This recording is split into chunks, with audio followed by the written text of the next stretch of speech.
Let's podcast. Alongside Joe Giglio, I'm Joe Ovies, inside Eford Studios in downtown Raleigh, thanks to Empire Properties. And of course, thanks to our friends at Copiers Plus. New year, new smart business decisions, Joe. And that's saving money with our friends at Copiers-Plus. Not telling inappropriate stories while there's youths in the car? Probably not. Okay. New year, new you, right? Although, you know what? I will You did say same Joes. It is us. It is us.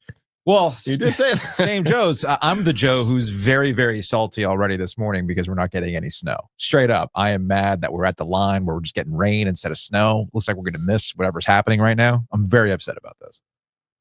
Okay. We're in a snow drought, dude. I don't think we've had snow since January of 22. This is where I would say to you and me, we ain't the same. Oh, Because okay. because that's the reason I'm here. Because you got tired of snow. My senior year in high school, true fact. Okay. Ringwood, New Jersey had more snow than Nome, Alaska. Oof. Okay. Oof. You know when my birthday is. So I don't mind. People are like, oh, snow's so great.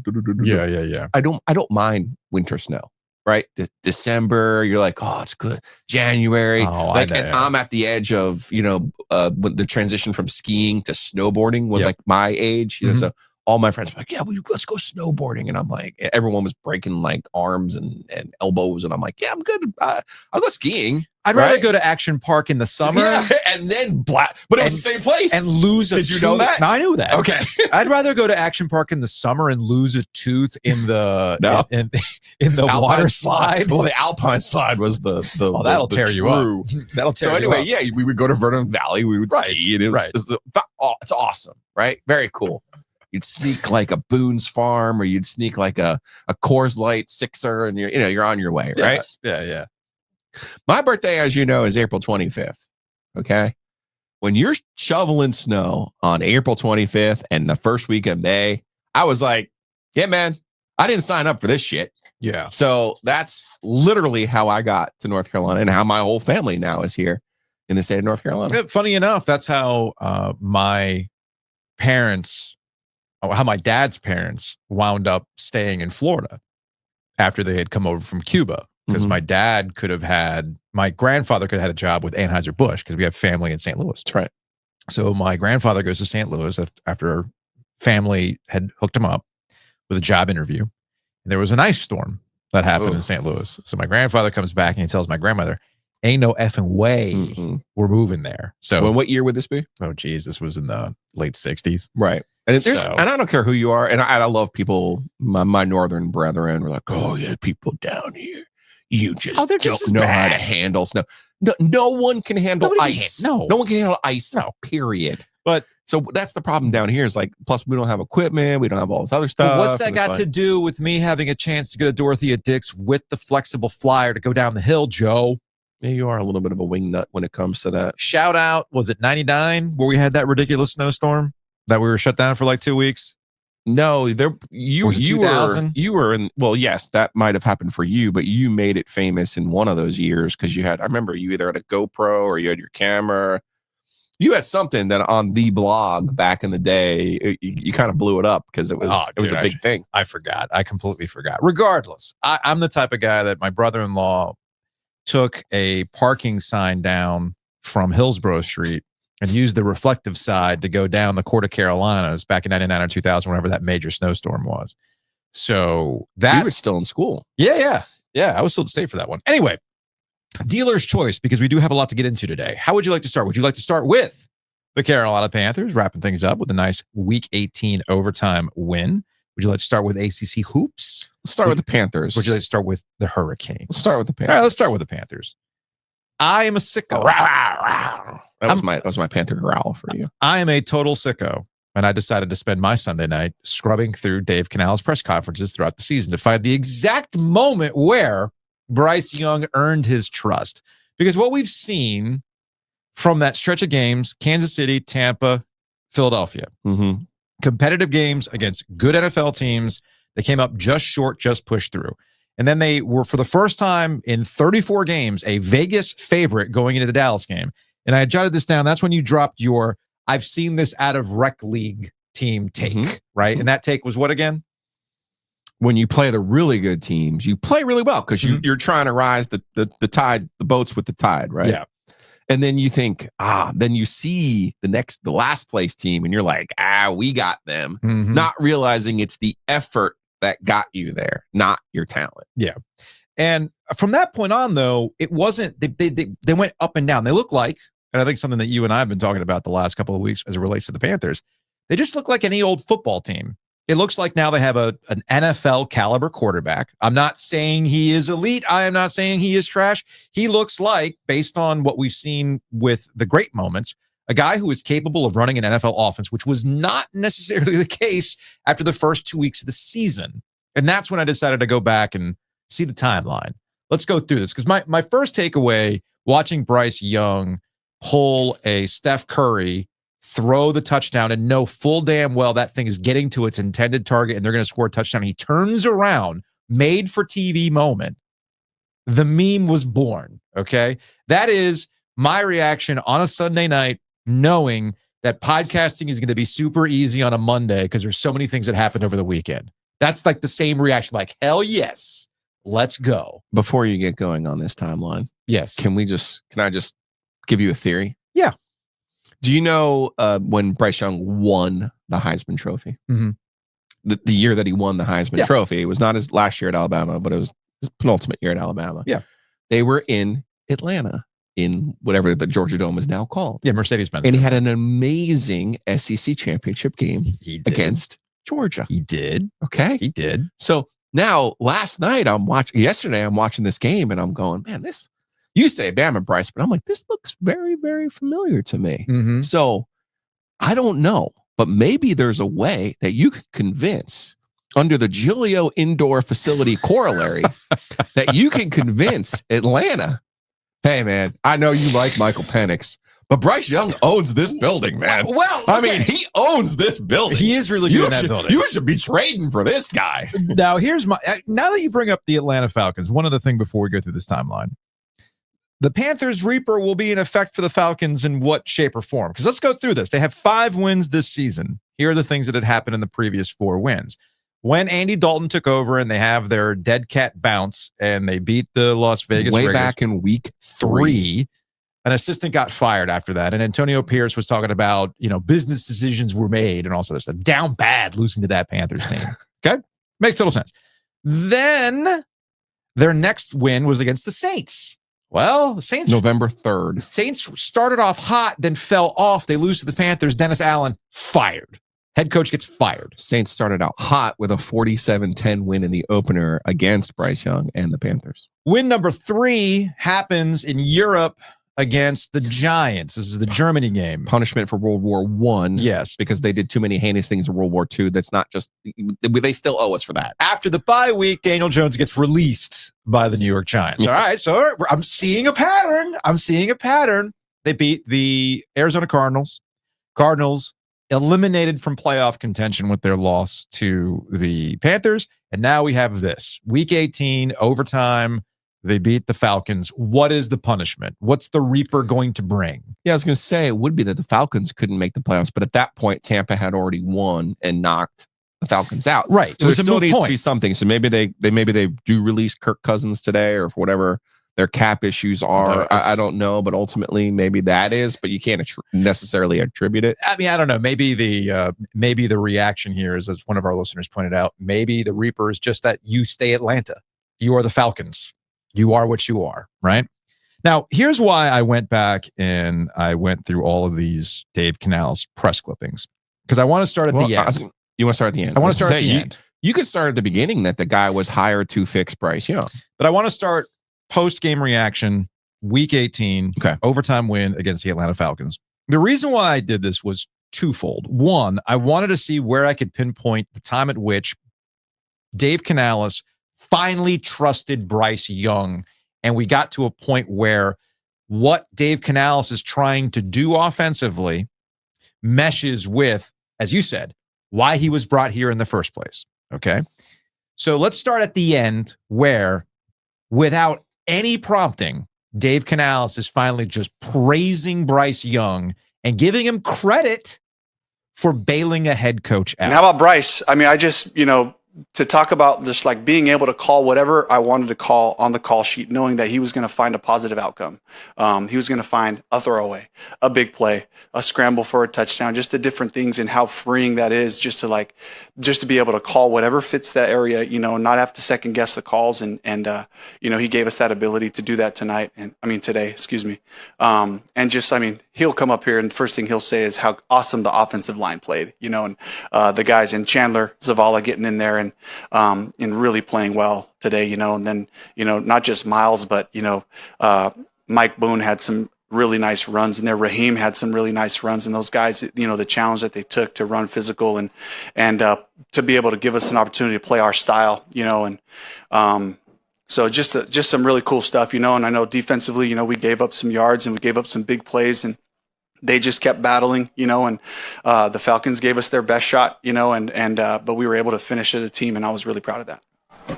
Having said that, what you said about Bryce, yeah. Do you now go into next season as him as your quarterback? Well, I'd say we'll take it week to week. We got no more weeks, so Bryce is our quarterback. I'm so proud of the way that he just took the challenge and he just grew every week. He just took new lessons, new things, applied it to his game, was engaged, challenging the guys, the whole thing. The operation today was excellent. I gave him a call late, in overtime. We had to take a timeout there. He kind of saved me on one. So, it's great to know that we can make those decisions, but, he's done a great job also of just, continuing to push the group, regardless of the situation, to push the group, working the sideline, working his teammates, working on his game. So I'm really proud of that. So there's Dave Canales, end of the year. Bryce Young is their guy going into next season, which is good for the Panthers. We usually talk about the tell me something good. Tell me something good. This accomplishes something that Bryce Young absolutely earned, number one. Number two, takes the Panthers out of the position of doing something dumb in the draft, and that's trying to go after and chase another quarterback. You don't need to do that next year with Bryce Young. You now pick 8th in the draft. This is not, in my opinion, a very strong quarterback draft. Cam Ward and Shedeur Sanders electrified on the football field in college. I'm not quite sure how they're going to translate to the NFL. But that's another conversation for the offseason. Let that be the problem for the other teams that are picking 1, 2, and 3. But now the Panthers can focus on the thing that really matters, and that is getting better defensively. Because while they ended on a high note, the Panthers also ended the year with a historic NFL low. That is the worst defense on record in terms of points allowed in NFL history. Per game? Yes. Okay. Per game. Wow. I did not realize that. So they had a really, really, really, really bad defensive year. Okay. And we know with the injuries, we know with the scheme, we know there's some questions about the defensive coordinator. It allows them to focus on that defensive side of the ball and try to get better on the offensive line and put the right pieces around Bryce Young for next season. So I think that is ultimately, tell me something good. The Panthers were forced into this position. And a big reason why they were forced into this position is because Bryce Young absolutely earned the job back from where we were after week 2. So you want to go back in the Wayback Machine? I do, but before we get there, I think you have to think about, first of all, the credit to Bryce Young. When you lose your confidence, there's no guarantee that it comes back. Mm-hmm. And the way that he played, specifically against New Orleans, was in the opener, was really, really, really, really bad. Yeah. And a really, really bad sign, considering, again, that Dave Canales was hired to quote unquote fix Bryce Young. And so here, what did you do in the offseason that they show up and he looks like that in the opener, to the point that he played even so poorly against the Chargers that you have to bench him for Andy Dalton. Mm-hmm. And you're left with no choice. And you're left with no choice but to backtrack. So first of all, full marks and credit to him. I called him the Munchkin. He still is a Munchkin. But so far, 2 years, knock on wood for him, no injuries. That hasn't been the issue. Holding up hasn't been the issue. He's often compared to Tua Tagovailoa. Tua cannot stay on the field, and Bryce, with the slighter frame, can. So there's that. And then, getting your confidence back. Shit, man, you and me were fired. I mean, what were you feeling the day after? You weren't feeling great. You weren't feeling like, oh, yeah, we can make this work. Mm-hmm. So for him to make this thing and how he's done it and the way that he has flourished here, you mentioned the Kansas City, Tampa, Philly stretch should have been and was for them. Hey, okay, we have something here. We can make this work. Yeah. And maybe he's not the guy we gave up all these assets for, but that's something that they've had to square and move past. That is something that we're in a sunk cost situation on that one. It is what it is. You can't go back and undo it. Now you have to see if you can make it work. And Bryce Young, again, has earned it so much and has put the Panthers in a weird spot where, as my brother pointed out, Bryce Young played so well in Week 18 that the Panthers actually acknowledged Cam Newton for something. Because of the multiple touchdowns. Well, not only that, Cam tweets out, Bryce Young, that is nasty work. That's Boogie approved. The Panthers social media team, which usually doesn't want to acknowledge Cam Newton, took that tweet, made a graphic about it, okay, which I'm showing now on YouTube, and saying, keep pounding in the Cam font. Crazy font. That's how insane Week 18 was for the Carolina Panthers and Bryce Young getting this thing done. Now, the second part of that is, and what I would love to see Dave Canales do this offseason, because it's a long offseason, and coaches can sit here and tell you how important they are and all this other stuff. I would love to see young, handsome Dave Canales work on his messaging, because even in that Week 18, where you're sitting here saying, well, he finally unprompted, the backhanded insult compliment of, do you know how nice it was that I was able to just call anything in my vast superior playbook without worrying about how fucking stupid my quarterback is? It's like, no, dude, just say he balled out. He was great. Don't give us because by saying that, you are telling everyone, well, the other weeks I'm sitting here going, no, can't call that. He's too. Again, but that's true. This is the computer processor, by the way. This is why true, he was drafted, by the way. This is true. Yeah, but go back in the time machine, because you get into the first couple of weeks where he's our quarterback, he's not our quarterback. He's our quarterback, he's not our quarterback. Let's go back to week 2. Let's go back to the big whoopsies of they lose, and he's adamant that Bryce Young is the guy. Did you, Dave, ever consider subbing in Andy Dalton for Bryce Young, given the offensive inefficiency? Bryce is our quarterback. I'd love to see this thing just continue to take the next steps offensively right now. Will he start next week? Bryce is our quarterback. We're going to just continue to shore up and fix the things we need to fundamentally from a scheme standpoint. All those things. These are all valuable reps. These are all valuable games. We'll learn a lot from this game, and hopefully we'll take another step this week.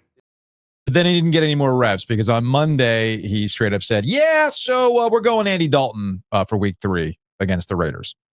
What happened? What happened to the valuable reps? And I'm convinced to this day that people wanted to assign that to David Tepper being done with Bryce Young. I disagree.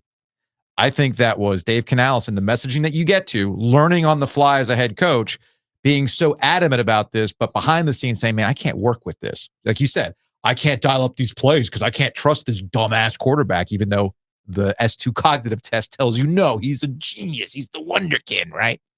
So that's a lesson learned for Dave Canales, and he applied that the rest of the season, not giving away too much. Those are the hypotheticals. I don't want to get into scheme, blah blah blah blah blah. But that wasn't the low point. No, the low point was week 5. They lose to the Chicago Bears. Bryce Young gets some garbage time burn, and Dave Canales said this immediately after the game. What went in the decision to play Bryce at the end? Yeah, just saw it as an opportunity there. We had a couple of injuries on the offensive line. And again, just like wanting to get him in there to just get some live reps. And he did a fantastic job, playing with energy, extending plays, finding some completions down the field, which was all fantastic. So, it's a hard situation, but at that point it was just like, okay, with just the different things happening on the offensive line, it was something where I wanted to get Andy out of there, and then just give Bryce an opportunity to just continue to put some good football on there while we had time. Will you consider making a change starting next week, or are you going to stick with Andy? No, Andy's our quarterback. Yeah.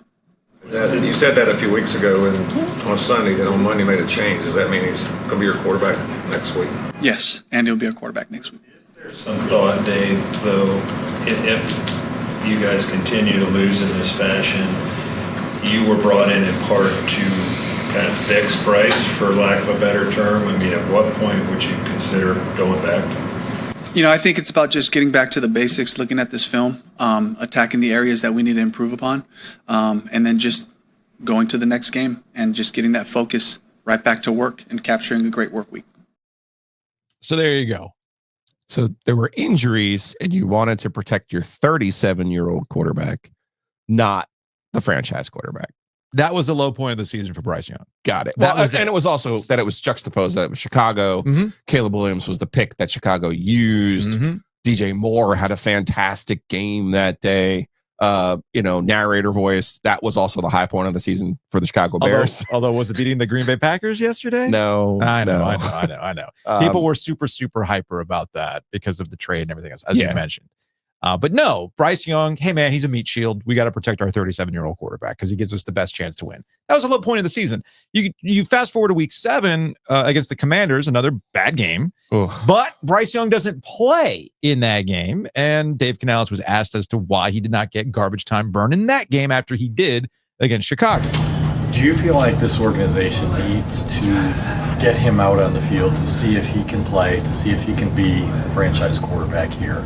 Does that need to happen? Right now we're focused on the Broncos. Andy's playing this week, and that's really where our focus is at. And all those other conversations are all hypothetical conversations that, definitely Dan, Brant, that we have to have. But right now we're focused on playing the Broncos and, focused on getting Andy to take another step in terms of getting us back to good football. Are they conversations that are ongoing, and are you a part of them? Again, all hypothetical questions. We're focused on the Broncos and Andy. But from a non-hypothetical standpoint, you have said multiple times that Andy gives you the best chance to win. You guys have lost 4 straight games. What does that say about what you guys need to do as a coaching staff to get more out of whatever Andy can do to help you guys win? Yeah, just get back to the basics. Andy'd be the first to tell you there's plays he'd love to have back from yesterday. And offensively, the guys would tell you same thing. It's not all on the quarterback. It's everybody playing, being where they're supposed to be, lining up properly, and that's the focus right now. You have said before, or at least the week you benched Bryce, that you were not considering a trade of him. Has that changed? Again, hypotheticals. This is stuff that Dan and Brant will be talking through, all those different processes. And right now, my focus is to try to get us back to playing really good football. So that is after week 7. It's kind of wild to think that they put up the effort that they did against Washington, and you said that wasn't the low point, a 40-7 loss where he throws a pick 6 on his screen on the first play of the game. And he's talking like that was, again, his messaging is really, really, really poor. And I wonder, I hope he does. I hope he goes back and looks at some of this stuff and says, how do I get better? I'm sure he's a first-year head coach. I know, but I'm guessing he probably won't, who knows? Who knows? But it's interesting to go back and kind of look at it in this way. And I want to take this second to thank all of the people, Mike Kay, Joe Person, Scott Fowler, David Newton, all these people. These questions, these are all very, really good questions. Mm-hmm. Not confrontational, but they are pointed questions like, hey, they're using his own words and asking him in a constructive way. Can you explain this? Dude, he's not explaining it. So the Panthers crew this year really did a great job. Do you know how many times they checked Dave Canales on you said Andy Dalton gives you the best chance to win. Do you want to double down on that? And again, that's great reporting by the group that you just mentioned. But then fate is funny sometimes, Joe. No chance of Bryce Young getting that starter's job back, right? All sorts of talk about the trade deadline. Do they move on from Bryce Young? What's the deal? Do they hit the reset button? Then Andy Dalton was in a car accident with his family. Thankfully, everybody was safe. The worst of it was Andy Dalton had a thumb injury. So he is not playing in week 8 against the Denver Broncos. And this was, again, not the low point. Week 5 was still the low point. But I did find the announcement of Bryce Young starting against the Denver Broncos somewhat amusing with this exchange at the end. He's been an absolute stud through this whole process. He's been engaged, involved in what we're doing. And so he's excited about this opportunity. And I'm fired up for him to just have another opportunity to get in there and play some football. Can you describe the reaction when you officially told the team? I mean, hard to read. Just the guys were supportive, just of Bryce, and they understand and see how hard he's been working and what a challenge this has been. So, again, they're all behind him. October 23rd. Hard to read. Mike Solarte. Yeah, what was that? Were they hyping out? Oh, man, hard to read. Ooh. Brutal. What was not hard to read was the game against the Broncos in which Dave Canales clearly did not trust Bryce Young whereas they let things cook a little bit with Andy Dalton. They played one of the most conservative, scared money, don't make money games that I can recall. And here's Dave Canales after week 8. Hey, Coach, I wanted to ask you if Andy is healed and ready to go, you look at him as the guy that you'll go back to because means he still feel like he's the guy that gives you the best chance to win. Again, yeah, that's what these next couple of days are about, to see where he's at and to evaluate that based on the information we have about Bryce being back out there on the field, and then what Andy would give us in what capacity. So we really got to just look at that and feel really confident about it. And what when you went back and looked at the film, what stood out from Bryce yesterday that maybe you missed during the game? Yeah, just his ability to just get back out there and just continue to compete.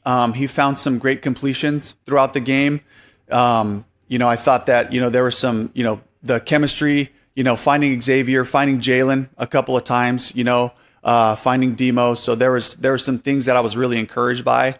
And again, I think he took steps in that regard, and I think that the whole process, the pre-snap operation, is the focus and the intent for us improvement wise.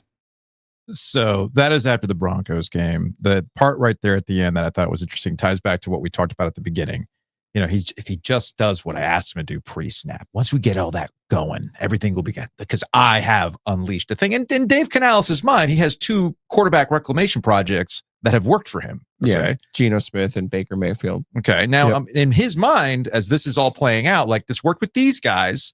Well, if he does what I asked him, and it worked with Andy, when it did in week 3, if he just does what I asked him to do, then we're going to be fine because in his brain, what I do works. That super positivity finally paid off against the Saints, or did it? They won in week 9 against the Saints. As we mentioned, Dennis Allen gets fired. Here's the reaction. Hey, Dave, I'm wondering, is part of this just not to put something out there for the Giants in terms of quarterback? Is it a little bit of gamesmanship, if you will? It's both. It's all of it. It's just making sure that we make the right decision, first of all, for us, but then also just making sure there's a component of it too. Like the sooner they know who they're game planning for, the sooner they can get it. So there's no competitive advantage to making that decision, but mostly it's just about us taking all the information in that we have right now and making the decision. Have you told the quarterback who's starting that he is starting already? We have not talked yet. Yeah. Hey, Dave, wanted to ask you, is it as clear-cut? You've been saying up until Andy hurt his thumb that Andy gave you the best chance to win. Is that line as clear-cut as it was before the thumb injury? Again, we're going to look at all the stuff. We watched the film. We met as a staff. We have to consider all those things and make the best decision for us. How much of this will be figured on developing for the future beyond this year or is it all focused on this year? All those things are a factor. That's a great question. All those things play into it. And, for me, my focus has to be this week, going to Germany, playing the Giants. So again, that's Dave Canales coming off of week 9. They beat the Saints. They're getting ready to go to Germany to take on the Giants. But the thing is, the Panthers win, but they win as the first team in the Super Bowl era with under 250 yards of total offense, 0 takeaways, and 425 plus yards allowed. So it wasn't like it was the reason why they won was because Bryce Young was amazing. They won because the Saints were also terrible too. Somebody had to win. So that's why it wasn't necessarily sold. But they beat the Giants in Germany. This was another situation where Bryce Young looked the part. There was a game-winning drive, right? Mm-hmm. Game-winning drive. So that now leads to, after the bye, no hesitation, Kansas City. This is, I think, if I go back and remember correctly, we identified coming out of Germany, bye week, Kansas City. This is when, if you're going to go back to Bryce, that's when you go back to Bryce. So they name him the starter. Sounds like you had a pretty busy bye week. Did you have any time to contemplate on the quarterback decision? And who will play this week? Yes, Bryce will play. By the way, I want to pause to give Mike K of the Charlotte Observer a lot of credit where Dave Canales was trying to be like super like relatable and talk about what he was doing during his bye week. In my case, like, yeah, man, it sounds like you're pretty busy, but did you have time to think? It sounds like you had a pretty busy bye week. Did you have any time to contemplate on the quarterback decision? Who will play this week? Yes, Bryce will play this week. Again, this is about the continued progress. This is about Bryce, looking more and more confident, as he's out there in Germany. Just felt a real confidence and just an aggressiveness to his play and all those things, and of course the end result, winning. So he continues to do things that put us in a position to put him back out there and continue to build on that. Are you still gonna evaluate on a week-to-week basis? Yes, we will, and we'll continue to look at all the film, look at the whole situation, and weigh all those things in. So that was Vashti Hurt asking, is this still a week-to-week proposition, which ties back to the week 18. Hi, no, I've always been saying week-to-week. Yeah, well, we get it, right? This begins. Which also kind of illustrates it was never a plan. Never. And that's what I had jotted down. Thank you for bringing that up. At some point in time, there started to be some sort of like retconning of what had happened here. Yeah, it was the Arizona game. I remember watching it and I'm going, oh, this is really weird. They're talking about it as if this was the plan, We'll bench him. We'll let the young guy watch the old warrior, the old red rifle, and he'll learn. And then we'll bring him back. And then, and it was like, look how much he's been learning. Look how he's so much advanced from his time. That time on the bench really helped him.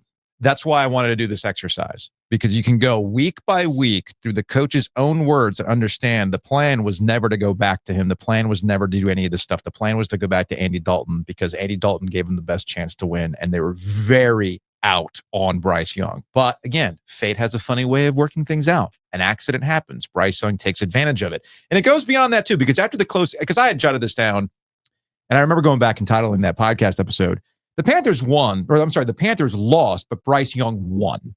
Okay.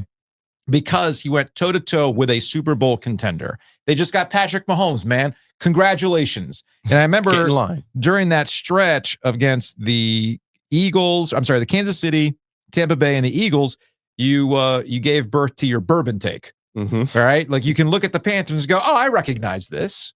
Now there's different varying levels of bourbon, but I can recognize that this is bourbon. You're at least bourbon. I know what you are. Yeah. You're an NFL team.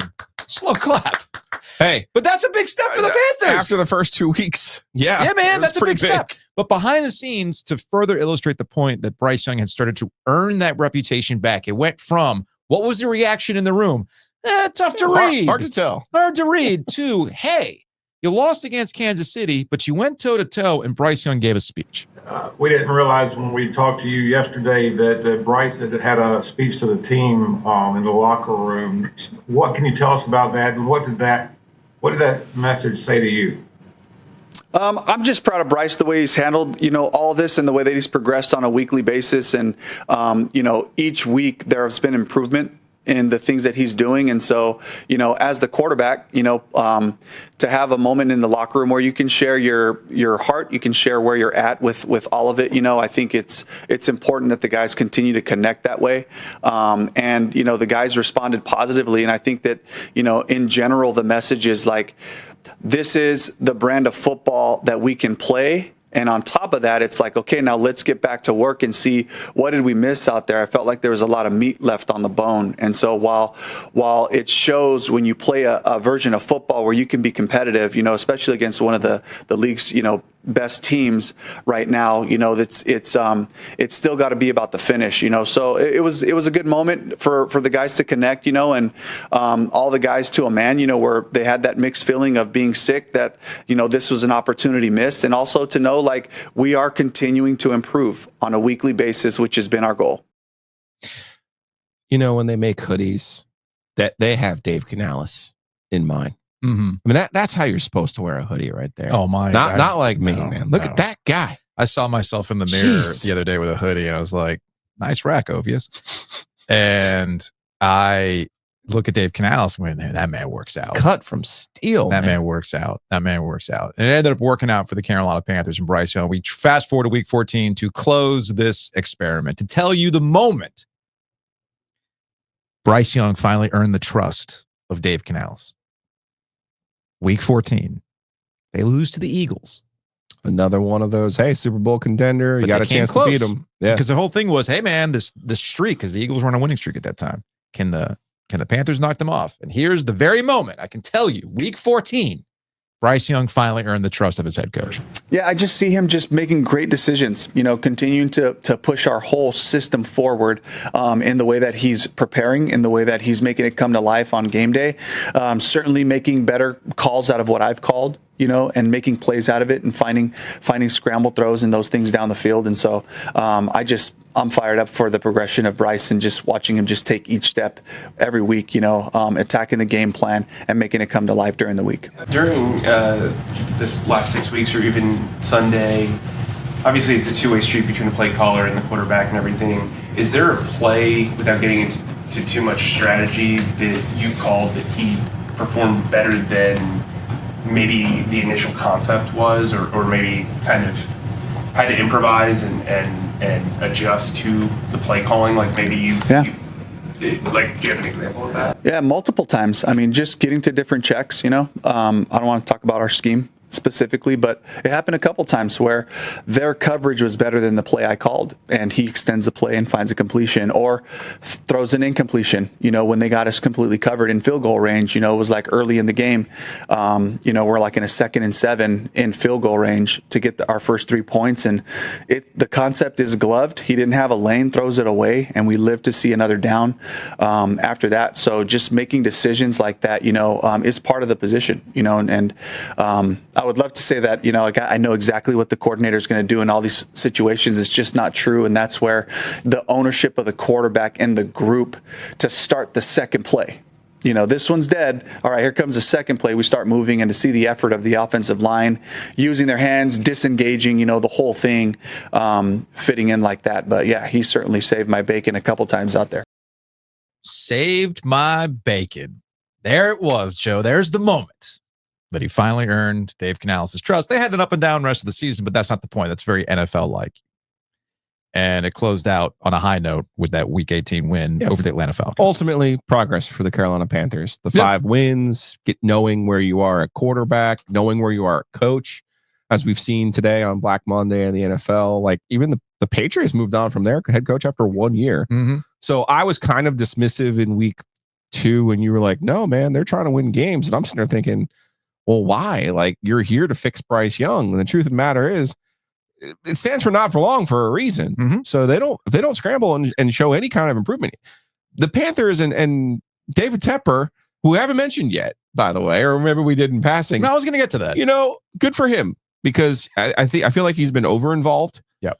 Publicly. I mean, I don't know. I'm sure behind the scenes he's still doing his nonsense Monday meetings like he's doing something. But good for him. Because I think they needed this reset with the coach and to do what they can do to fix Bryce. And now they've done 2 of those things here on a path. That doesn't mean next year you're in the wild card or you win the division. It just means you've taken a good big step forward towards average. And now those next couple steps are harder, but you at least have to make that first step. So to your point, I go back to a conversation we had with CBS Sports' Will Brinson. And he was on that. Hey, man, Dave Canales only might last a year. Right. All right. And that's why you got to show the owner, look, man, I'm trying to win. And this is what I'm showing you. This is the system. I'm trying to give you a proof of concept of what I'm doing. So that's why they did what they did. And I'll wrap this whole segment, which is, you know what? Sometimes there's beauty in the podcast format where we can let these things cook for a bit. I started off 2024 ripping David Tepper.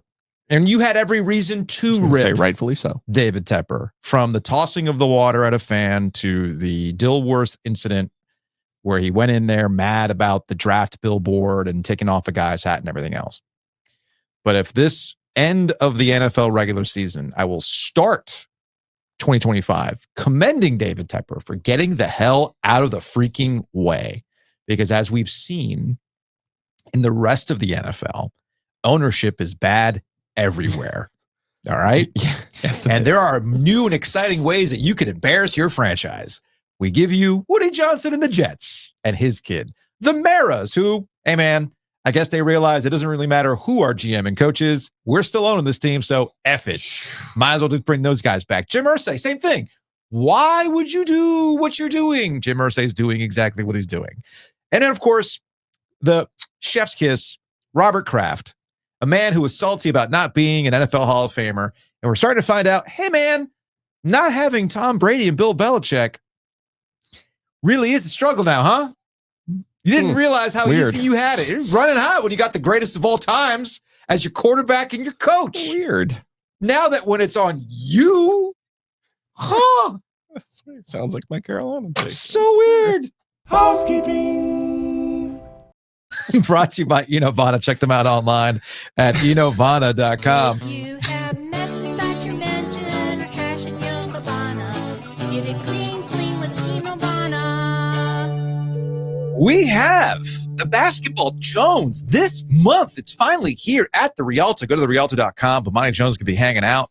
Tyler Hansbrough is going to be in the house. Marcus Ginyard's going to be there. We're going to be there, but we're going to be there for like 20 minutes getting out of the way because, as you pointed out to me, Joe, ain't nobody there to see us. We're the warm-up act in the most defined terms of a warm-up act. Go get the White Claw and get yourself a drink from the bar and some popcorn and relax. Yeah, because even I'm in that boat. I'm like, can I just go get my high life and chill? Anyway, Rialto.com, January 31st. Bomani Jones in the house. It'll be a lot of fun. We got an After Dark on Saturday. We do. We're having a meeting, though. Let's have a meeting. Let's have it. Having a meeting. So the Junior Canes 13U White have a game against the Triad Storm at Invisalign at 6:10 in the afternoon, 6:10 in the evening. If I looked at my schedule correctly, the NC State Carolina game at the Lenovo Center is at 4 o'clock. I'm efforting. Do I have that right? It does sound right. Let me go double check my Apple app here that tells me when these game times are. Saturday, January 11th, 4 o'clock. Yes. Do you want to wait for me to get back from Invisalign? Or do you want me to try? No, I'm not going to try from Invisalign. No, the Wi-Fi your Wi-Fi's bad there. We'll make something work there. Okay, we'll make something work. Maybe I'll call Paul out of the bullpen. We'll have a Tar Heel. Ooh, Tar Heel to join me. I like that. I like that idea. See if Bert's around too. He's probably busy doing ESPN stuff though. Big thanks to State Farm Matt Davis. Give him a call 919-779-8277 or just visit the website insuregarner.com.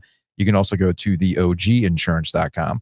You're looking at how 2024 went for you. You're looking for ways to save money. The easiest ways to do it, Joe, is to save money on your home and auto with our friends at State Farm.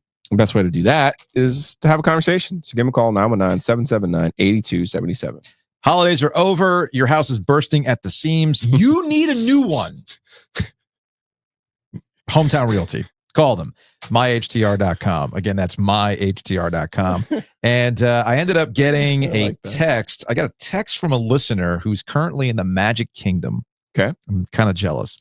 And he was on the spaceships, the Tomorrowland spaceships that go around in a circle. And he is OG'd out, man. He's got the Roback hoodie on while wearing an OG hat. That is like the official uniform of OG listeners. So we appreciate you. Go to Roback.com. Use that promo code OG20. You're thinking about heading to the gym? May I suggest their t-shirts? They're incredibly comfortable, moisture wicking. They are performance shirts for a reason. And you can get yours now at Roback.com. Again, that's Roback.com. Use the promo code OG20.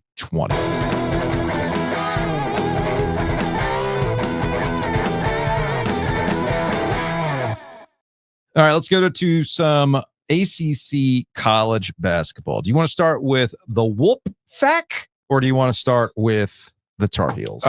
We can start with the Wolves. Okay. You know what? Let's actually just get right to it. 919-444-2211. Call the OG Sports phone and curse or don't.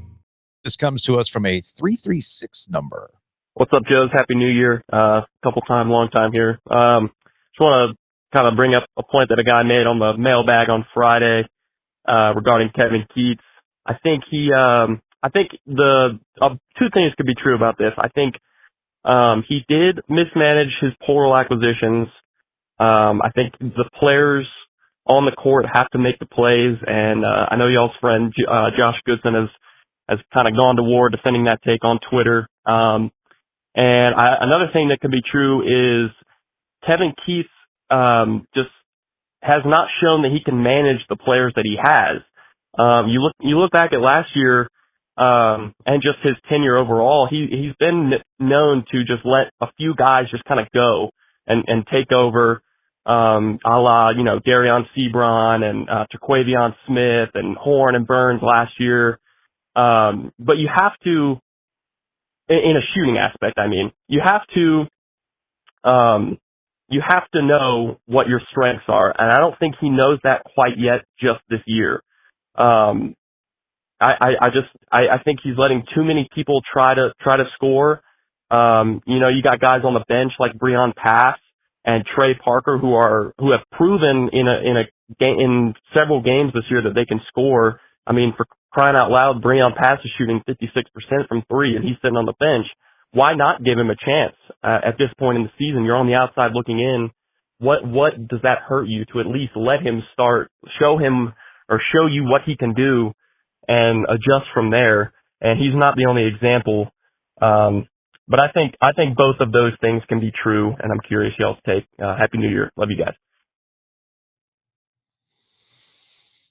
It's a tough one in the sense that we've talked a lot about Dave Doran in the portal and how I feel like they've kind of mismanaged the portal. Okay. Right.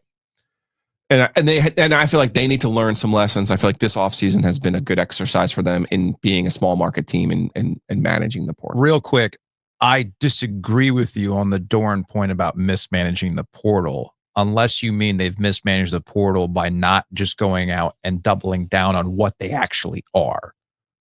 Sure, but I'm saying what I'm getting at is the personnel decisions, the Jack Chambers. Remember the year they used money on Jack Chambers? Okay, right? okay. Grayson McCall, even it was a primary investment in a guy who had a concussion history. Yeah, right. Like I'm not saying you can guess what's going to happen, but no, you can't guess that though. But you can. That's your number one investment, fair, right? Same fair. thing with Concepcion. So anyway, This is not about Dave Doran. Sure.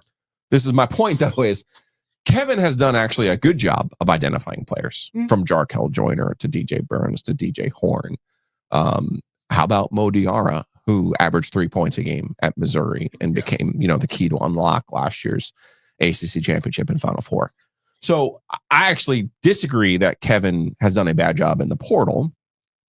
This year's team, quite frankly, they're a mess.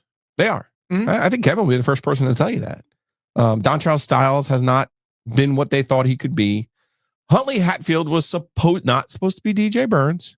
That was like an American sweetheart phenomena. Right. He was supposed to be a guy, though, that you could throw the ball into the post like you could with Burns to stop a run, to get your offense back on track. And he hasn't been good. But wasn't DJ Burns at that point last year? Was it not the Wake Forest game? DJ would fluctuate. DJ would fluctuate because you would look at him and go, man, you need to lock in, or man, what is going on with DJ? But the Wake game was his low point last year, was it not? Yeah, because the previous year was his career best. That was his best. Yeah. So there's the yin to the yang there. So, and then Mike James, my understanding of Mike James had the surge. Mike James is the other transfer from Louisville, big guard, scoring guard, who was going to be someone that they would have built the team around. Him and Huntley Hatfield would have been the primary blocks there with Styles as your stretch four. Middlebrooks coming off the bench and O'Connell running your offense, and then either Hill, Taylor, being kind of scorers on the wing. Obviously, it hasn't played out that way. Mike James had surgery on his knee. My understanding, there was a complication to the surgery. Okay. Post-surgery. And he's been trying to get back, and now you're at a point where you're like, well, let's be honest. What does Mike James owe NC State? Sure. He probably would prefer to protect a year of eligibility at this point after missing 16 games, or 14 games, excuse me, not my glasses on, rather than try to salvage what's left of this year, right?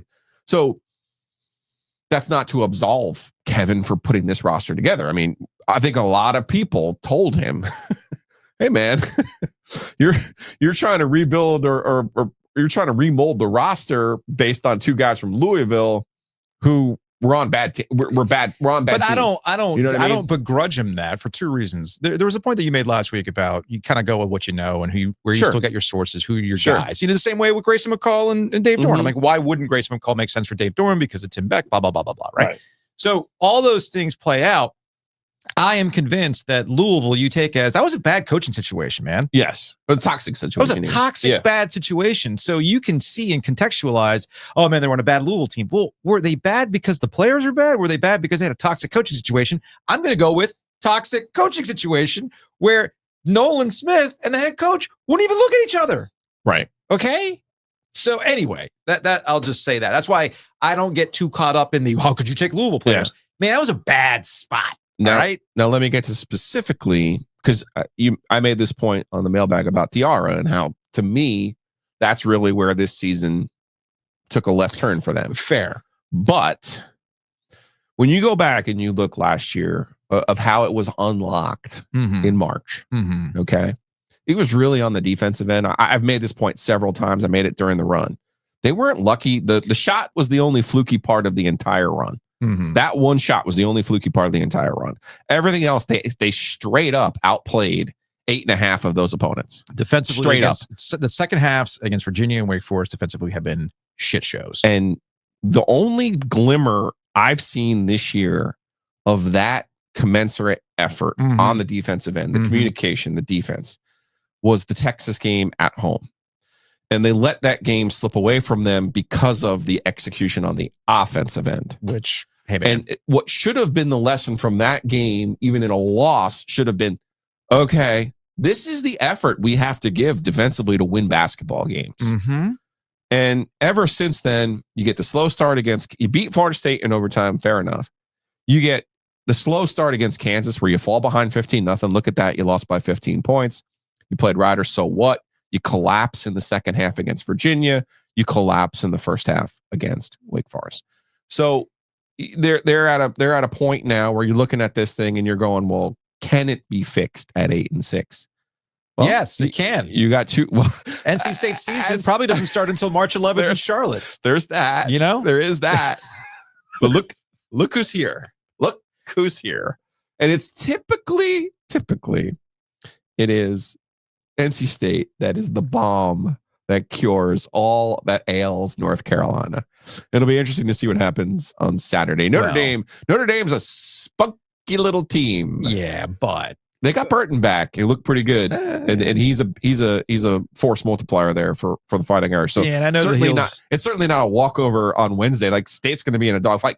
As I said a lot last year, a lot of these teams are very similar. They are. So how do you win? How do you differentiate? Well, maybe you make an extra shot here. You get an extra stop there. It's the extra stop. Yeah. To me, for State, it's the extra stop. Well, but look at their scoring too. I mean, that's to me. We went into the year. Who's the bus driver? They don't have one. Still has, but they can play. They can play collectively better defensively. I think they can. Straight up. They can. Like they had no business having that collapse against a bad Virginia team. I'm sorry, Virginia. That's not a good team. NC State should be better than that. But like I said, they were up 10. Their season doesn't start until March 11th. Okay. From a 3-3, that's my mantra the rest of the year. Yeah. From a 336 number was a text. Well, I guess NC State's going to have to win 5 games in 5 days again if they want to make it to the NCAA tournament. Also, as Giglio always says, if something good can happen to Carolina, it will. Bogus foul call on Cadeau for a 4-point play. Then no foul called on him going the other way. Tough 7 days to be a Wolfpack fan between football and basketball. Time to go watch DJ Burns highlights to make myself feel better. Yeah, please do. Yes, please go and do that. Did you think we're obviously going to talk about the Tar Heels? Did you really think it was bogus? The 4-point play? Yes, I did. But it's fine. It's whatever. Make the bucket on the other end. Brian O'Connell. I mean, he called it with some zeal. He was excited about it. It's whatever. But I'll say this, though. I'm going to read a text from a mutual friend of ours. Okay. Because I think this actually nails where I'm at with North Carolina. Why? You asked the call. Like, was it a bogus call or not? Shoulder shrug, man. Shoulder shrug. I mean, because the result doesn't matter. The result doesn't matter. It doesn't change how people are talking about the Tar Heels, which gets to this text. I have to admit, it dawned on me how much I missed the days when UNC was just okay. And after every win, it became a debate. Are they back? I remember those conversations, which was then followed by a loss. Now they win, and they're still getting called trash. That's where we are with North Carolina. I spent a lot of time on Saturday on Twitter with UNC fans. And listen, I'm open to their thought process because UNC fans know more about UNC fans than I do. Yes. Okay. I also know more about UNC fans than you do. Correct. I mean, I retweeted Josh Graham over the weekend because he was like, I got a message for you Tar Heel fans. And Josh should know better. I'm sorry. Josh should know better. He's been here a long time. He should also have a better understanding of Tar Heel fans. Sure. And every time this is about their standard. That's what I'm saying. Right. Every time you or Josh or anybody else starts to talk about the Tar Heels, I can hear the NC State-ness out of it.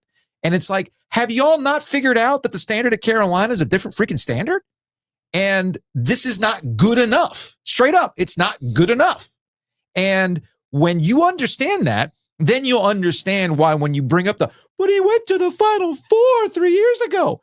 That works when you're any other program.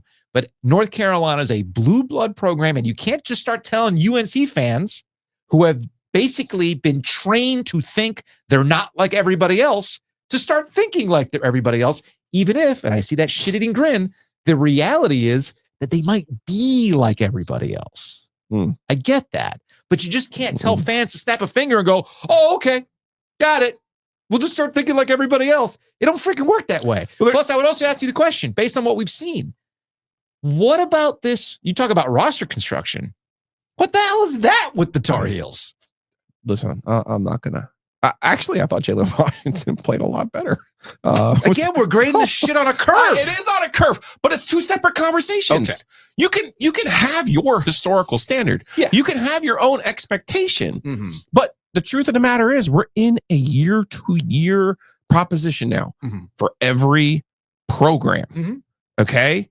And I get it. I don't think the Heels are going to make some sun run, win the ACC, and go to the Final Four. I would have said the same thing about State last year.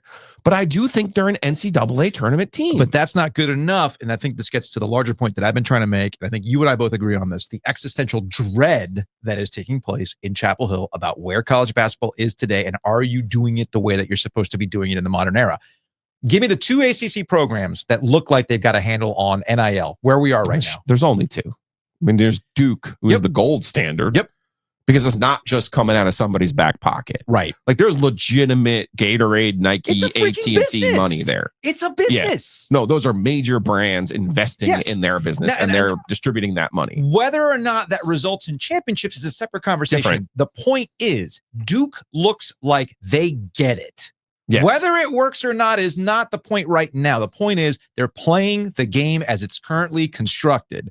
And there's one other team in the ACC that seems to be doing that right now. Well, Louisville's the other end of that, though, where it's just like, okay, let's just put a shit ton of money in a pot and break it off. Which Carolina has. So what's Carolina? And that's the thing. So you got your two ways of doing it. Business and we got a shit ton of money. Does Carolina not have a shit ton of money? They do. It's bringing up this interesting thought process on Michael Jordan. And people are like acting like Michael Jordan owes the University of North Carolina something. He doesn't owe them shit. Or owes the basketball program something. So he owes them nothing. Kind of like how, NC State fans turn their lonely eyes to Jim Goodnight. Oh, like, dude, I saw Carolina fans are like sitting there like, man, but if only Jordan. Now, our friend JC has pointed out to me, even if Michael Jordan doesn't want to invest in the program, specifically with his money, there's nothing preventing the Jordan brand. Nothing. A la Oregon and Nike, there's nothing preventing the Jordan brand from actually pushing Carolina basketball and helping Carolina basketball. And understand the words that are coming out of my mouth. I know that there was a recruit out there, but the shorts, but the color of the shorts. Dude, I've seen the Jordan wall in person. I've been there. It's cool. It's amazing. I would take a selfie in front of it. It's amazing, right? Yeah. But and that's why I feel like it's hard to even talk about UNC. Like 2 years ago, they were the number one team. We had this weird love triangle thing with Love and the Tar Heel for life and the other thing that was going on there, right? Like that was a whole soap opera. They were the preseason number one. They were like this and that, all the other. Like that was a whole thing. Okay. This year with them, I feel like I'm taking crazy pills because I'm simply doing this with them. I got the blinders on looking at them going, okay, you're in this track right here. I'm not looking at it from way up there. I understand why you would look at it from way up there. That's where I'm looking at it from. But there's two different things. So when I look at this, now I will say to you, watching that game, I watched the whole second half of this basketball game on Saturday. And I sat there, I said, well, here we go, Ian Jackson, right? Somebody told you Ian Jackson needed to be something for this team, or Drake Powell, both in the starting lineup now. I'm watching this game. I go, ooh, if they lose to Notre Dame, that would not be good. I think the result changes nothing. The result changes nothing. Sure, you're saying that, but once they're going to do the thing that they did last year in basketball and the thing that Clemson did this year in football. They're going to start stacking some wins, and then it's going to be like, well, maybe they're good. Maybe they're good. The thing that I'm ultimately going to be right about when it comes to Carolina, they're neither good nor bad. They're just there. They're just there. They're gonna be in games. What you're saying is the actual problem. Is they're not special. They're not special. Well, that would bring us back to Giglio is always right situation of, well, that's really weird. You had Dean Smith and Roy Williams for all of those years, which gets back to the higher level conversation. Those years, and now all of a sudden you don't have one of those. You're finding out the heart, and this is why I don't really think that's why I don't think it's a coaching question. The people who are like, "Oh, go get Wes Miller." What's Wes Miller going to change if the university's not on board with where things are going right now? That's my point. 919-444-2211. Call the OG Sports phone and curse or don't. This is from an unknown number. Lifelong Carolina basketball fan here to say the program is dead. It is not dying. It is dead. Hubert might be a nice guy. It absolutely is dead, though, under his terrible, terrible coaching. He needs to go. I don't care that he's a nice guy. I really don't care. What I need, if I have a brain tumor, is not a nice guy. I need the best person out there. I need the best surgeon out there. We don't need a nice guy. We need a winner. We need a coach. That's one way of putting it. From a 704 number. Hey guys, it's Paul. Well, I guess I'd prefer them having a big lead, blowing it, and then winning to getting in a big hole, coming back and losing. So, progress, I guess. Also, RJ Davis, thank you for your service, but go ahead and take a seat because Ian Jackson is your bus driver, baby. 4 straight 20-point games, first UNC player to do it since Tyler Hansbrough in 05-06. Yeah, he's the bus driver now. Except that's not how it works. Tell us who drives the bus. Tell us who drives the bus.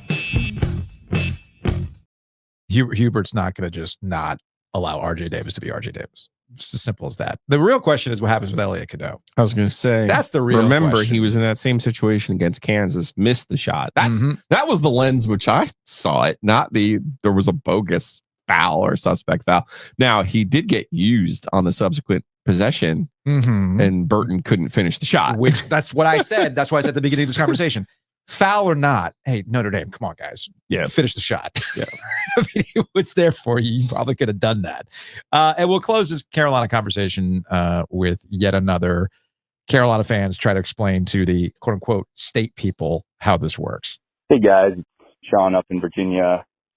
We can title this a diatribe for Hubert Davis while still holding on to the Carolina standard that Ovies likes to point out to Giglio. I just want to remind people, Hubert is coaching in the craziest time in basketball history. The list of things out of his control, NIL, spend elsewhere, the fucking net, TV money, and the ACC being down, transfer portal, all that. This era is made for the don't care what happens, just win programs and coaches. OSAP Bama, Pearl at Auburn, Calipari. There's a theme here, and this era lends itself to those coaches and those programs. And this will make ABCers roll their eyes, but Carolina still wants to win with some sense of integrity, as does State and Duke and Wake. And Giglio joked, I think, about Oates coming to Carolina, and I don't want him. He's a legitimately horrible human being. Or maybe he was just in the wrong place at the wrong time. I hope people get that reference. Hubert is an incredible human being, but that's not what matters most. I get it, winning and coaching ability. But he has shown in multiple ways that he has the coaching chops in his first 3.5 years of being a head coach. A first-time head coach has been to a title game, won a regular season title, and made the 16 in 2 of his first 3 years. In this year-to-year proposition that we all agree it is, right now big men are going to Washington for $2 million to go 1-3 in conference. And, sometimes basketball is very simple. Manic, you're good. Nance, you're not good. Ingram, you're good. Tyson, yeah. Even Kansas and Bill Self had a bad year when missing in the portal. Maybe the most consistent college basketball program since Self got there. But with it being year to year, I want to look at the past 3 years. 2022 Final Four run. Don't tell me that was an 8 seed. Back to the net, they were 15-5 in conference, second in the ACC, and that's not an 8 seed. And Hubert got 2 of the biggest non-championship wins in school history. 2023 sucked. There's no denying that. And I know this year is being viewed with 2023 in mind. And a little side here, that is why I would always say I would rather be Duke or Carolina than UConn in the past 25 years. So Sean's call ran out of time there on the Google voice, but obviously I knew where he was going with this. It's about the consistency. It's about being there all the time, not, as you like to point out, hey man, when UConn's in it, they're in it to win it, and then they might just go out in the wilderness and on a walkabout in between those times. That is in the eye of the beholder. But when again, it gets back to what I've said. You shake your head. You didn't grow up in it. Sure, but you're being crazy if you would not rather be UConn at this point. That's just silly. Okay, that's a conversation for another day. No, we've settled this. We said UConn's not a blue blood. Fine, they're not. There's not a person out there who wouldn't rather be UConn at this point. Because Carolina fans are Duke fans. No, why? Because you're good during the regular season. Because you won the off season. Because somebody picked you 20 years ago because of your shorts. Because people talk about you all the time. We win national titles. That's what. If that's your effing standard, be your standard. Speaking of standards, may I point out that Keller Williams, trianglenccommercial.com is where you need to go. The Donnelly team has the right standard. The right standard for what you need in commercial real estate. Yeah, man. Hey, maybe you have a law firm, right? Let's use a real world example here for Brian and Julie Donnelly, our friend Punkage here, right? Gets to start up. This is a couple of years ago, and he goes, "Hey, man," reaches out to Brian and Julie. And Julie's driving him around in this Mercedes, showing him all these different office spaces for the law firm. Picks one. Okay. Well, guess what? Punkage does well. Law firm grows. Well, guess what Punkage does? Calls Julie back up. Hey, I need more space. That's what Brian and Julie do. They take care of their business, your commercial real estate needs. TriangleNCCommercial.com. Better yet, give Brian a call. 919-616-8681. 919-616-8681. I know there's a lot of people out there like who are working for real. You're in a situation, you're looking around downtown, you're like, anybody can do this. I'll just walk in and help myself. No, go get yourself help from the professionals, our friends, Brian and Julie Donnelly. Again, give Brian a call, 919-616-8681.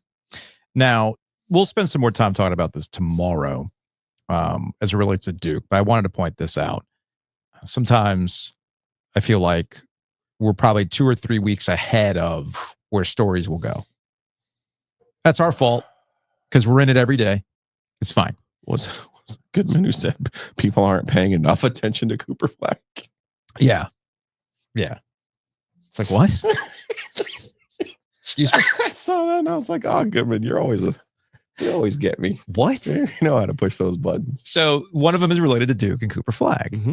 And Wes Durham on the call last week pointing out to you, like, hey, man, this ain't a Zion situation where it was like must watch every freaking time. What's Zion going to do today? Right. He goes back to Obama going to roll up. No, Obama ain't rolling up for Cooper Flag. I mean, I can go to the Jordan Peele Key and Peele sketch for that one. Zion, dap him up. Let's go. My dude, Cooper. Hey, hello. How are you? Nice handshake, right? Regardless. So ahead of on that one. The one that I know I'm going to be ahead of on already is this ACC is not going to challenge Duke. I said that 2 weeks ago. I'm listening to Matt Norlander and Gary Parrish on my drive-in this morning, and what do I hear? Oh, man, the ACC is so bad.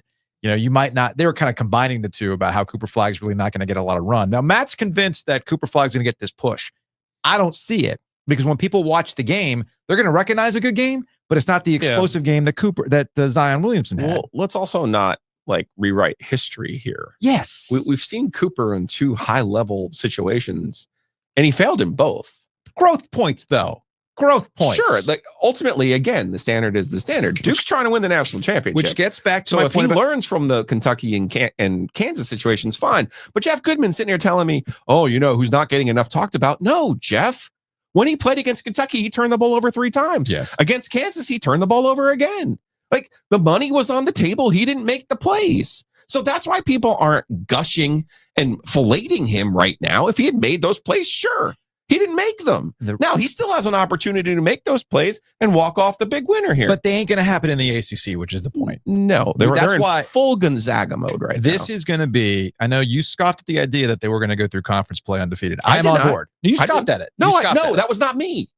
We had somebody it was somebody who was like, no, they'll lose 3 or 4 games. And we were both like, what was it, Matt then? Yes. Okay, maybe I'm conflating the two. Yeah, man. Either way, so you're on board. Pitt's going to be interesting. I suspect they will lose 1 game. Pitt's going to be interesting on Tuesday. I suspect they will lose 1 game, but no, sometimes you miss. This is why I go back and listen to the program. I don't. I would suggest that you do it. No, I refuse to do that. I refuse to do that. What's the point? To listen to the actual takes. I don't even remember what I said in the last segment. I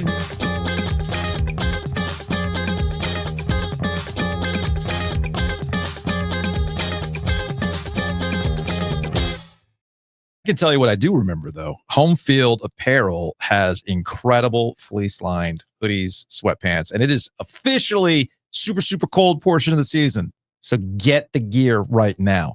As you see on YouTube, we got all sorts of wonderful local hoodies. May I suggest the sweatpants? They've converted me into actually thinking about going to Wegmans in sweatpants for the first time ever because they're so comfortable. So go to homefieldapparel.com, use that promo code OG24 to save 15% off your order. Big thanks to our friends at Whitaker and Hamer, attorneys and counselors at law. Check them out, wh.lawyer. They can help you out with any sorts of legal needs, locations across North Carolina, so they'll take care of you.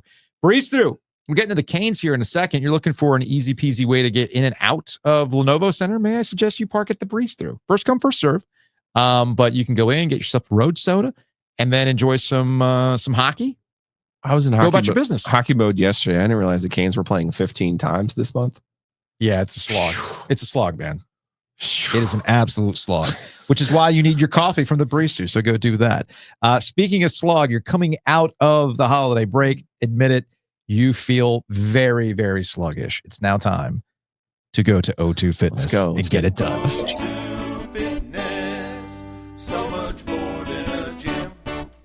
For O2, we joke all that about January traffic. That's us. Right. You know how we started this? Oh man, anybody can podcast on Monday. Hey man, anybody can talk about a gym in January, right? Anybody can talk about that. But it goes beyond just, hey man, I need a gym to go sweat. No. You need great people there that are going to help you out. You need all the things that O2 Fitness does. As I said, they're more than just a gym. From Renew Physiotherapy to Loop Nutrition, it's all there for you. So go to o2fitnessclubs.com to find out more.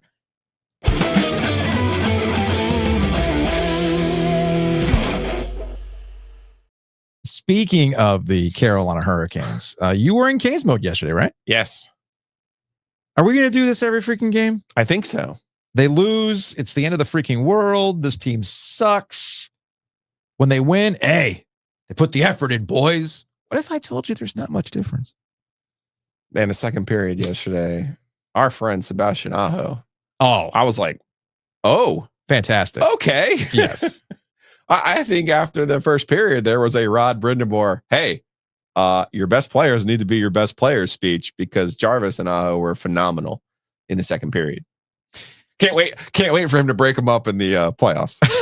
I mean, I don't know if I need to publicly shame him into this or what. He said, please just keep them together. He said it to us. It was a size issue. Sure. It's a size issue. They're not a heavy line. Sure. It's fine. It's like I was joking with Jacob's coach. I literally joked with him last night. I'm like, hey, hear me out. And I put like the 3 smallest guys, which includes my son, Why don't we just go all NES hockey, put the skinny guys all together, put all the skinny guys together, see what happens, right?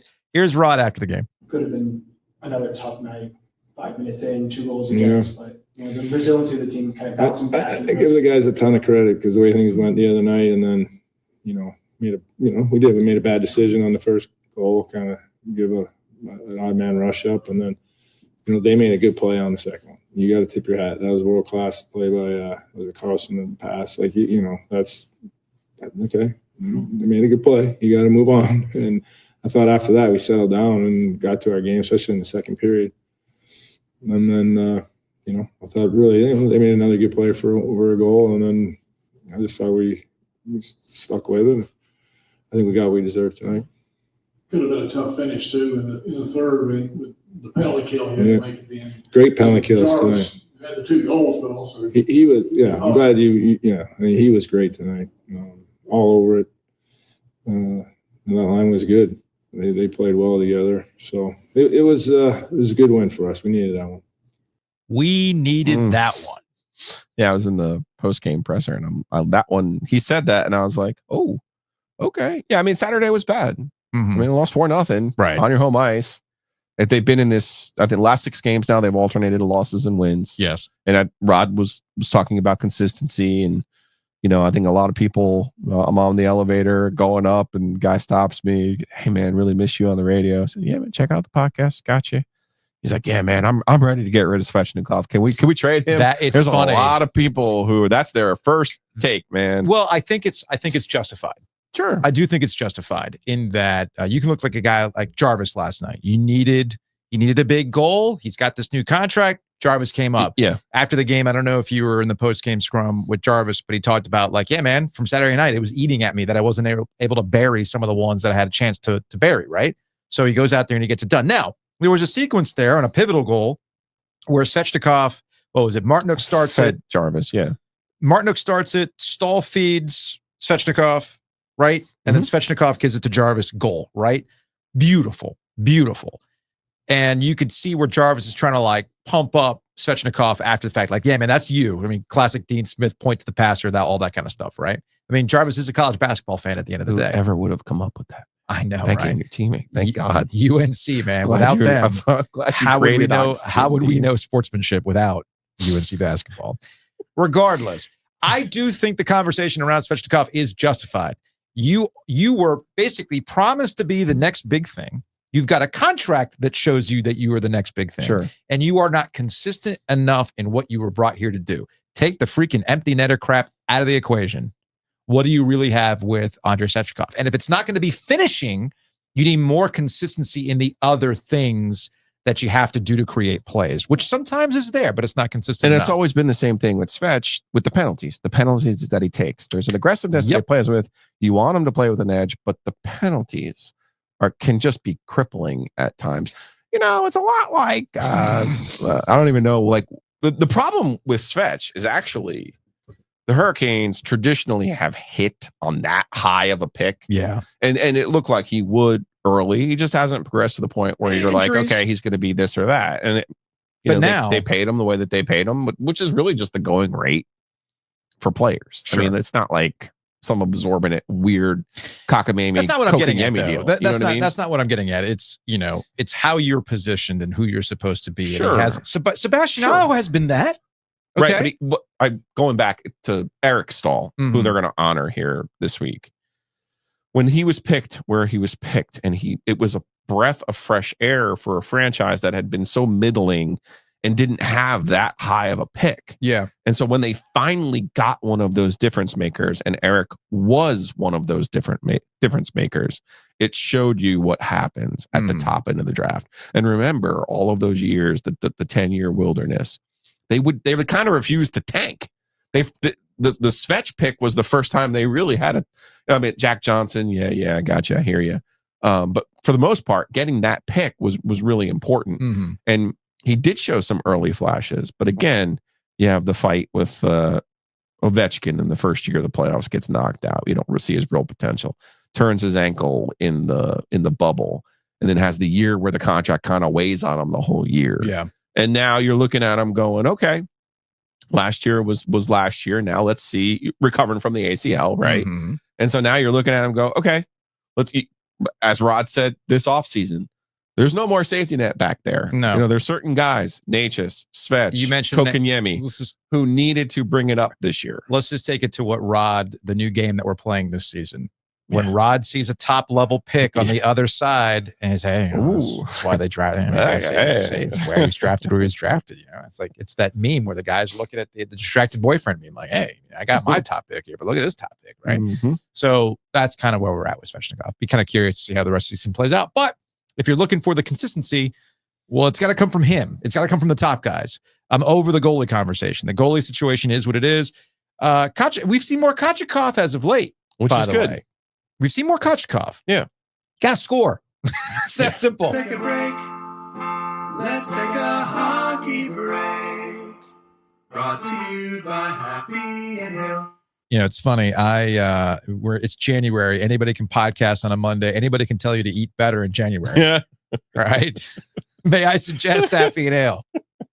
Anybody can say, hey, man, put the cookie down and get the Bueno Bowl.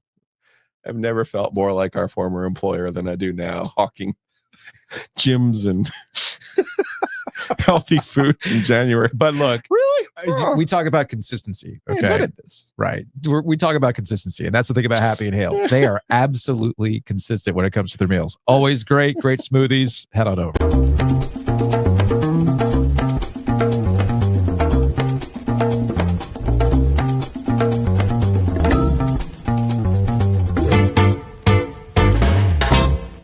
Speaking of the Carolina Hurricanes, we still going on shot overs? Always. Every single time? Always. I was completely and totally tilted last night. Every time I watch the Penguins, I like feel sorry for them at this point. Why? Like even in overtime, I'm watching Sidney Crosby and you would think, well, Sidney Crosby's on the ice. I mean, it's got to be like, that's awesome. There's only 3 people on the ice and Sidney Crosby's one of them. Hurricanes had Aho and Natchez out there and I'm like, there ain't 2 other people in the NHL I would take over them in that overtime situation. It's funny. We're sitting here talking about Sidney Crosby at this point. It's really Ovechkin who's the one that continues to show you life, at this stage in his career and whatnot. You're joking about Jeff Goodman. Nobody's really talking about Cooper Flagg. Yeah.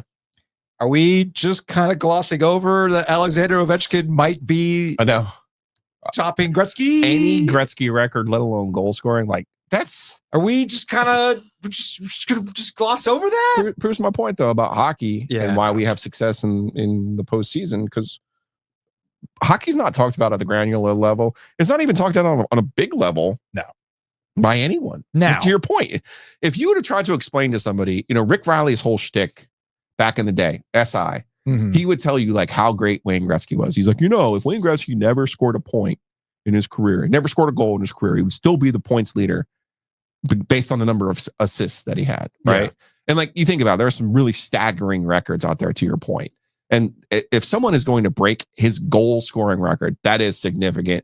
And if it was a different sport, a different player, a different market, maybe even a different nationality, maybe, but it would truly have to be a Ranger, right? Because that's the only thing that will allow anyone to talk in any kind of global sense about hockey is if they're a Ranger winning the Mark Messier Courage Award. Could you imagine if Ovechkin was a Yankee? If only he'd be the true goal scorer. True goal scorer. Well, Gretzky, I'm sure in his home country he will be the true the true goal scorer. All right, you're asking if I believe in the Lions. Let's see. Yes, give me the Lions. You see it? There we go. You want the cash out? There it is. No, don't cash it out. You see it? No, don't cash it out. It's playoff times, baby. Get in on the action. DraftKings Sportsbook, official sports betting partner of the NFL. Obviously, you got touchdowns that you can get in on. It's the number 1 place to bet on touchdowns over at DraftKings. And if you're ready to place your first bet, maybe you want to get in on the Lions, try betting on something simple like a player to score 6. Go to DraftKings Sportsbook right now. Download the app. Use the promo code OG24. New customers will get $200 in bonus bets instantly when you bet just $5. Again, that's only on the DraftKings Sportsbook app. And again, touchdowns are super, super simple. But you know me, I'm a futures guy, and I'm going to look for value. How about that value? I like it. Do we cash? No, don't cash it. Name the finalists. Don't cash it. They're going to break my heart. No. This is a $65 bet to win $16.90. Don't cash it. Cash out offer right now is $237. Don't do it. Believe it. How about the other one? Texas, Chiefs, and Lions.